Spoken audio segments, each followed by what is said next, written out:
আমরা সবসময় নিজেদের কথা বা নিজেকে গুরুত্ব না দিয়ে অন্যদেরকে বেশি গুরুত্ব দিয়ে ফেলি।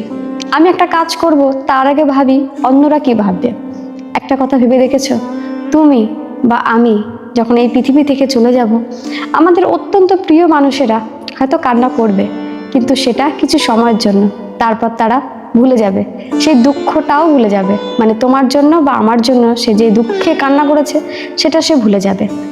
বা একটা জিনিস খেয়াল করেছো, বাড়িতে ম্যাক্সিমাম সময় একটু ঝামেলা হয়ে থাকে কাজ নিয়ে, কিন্তু তুমি যখন মারা যাবে তখন তোমার কাজ অন্য কেউ করবে, সেটা তুমি মারা যাওয়ার পরের দিন থেকেই।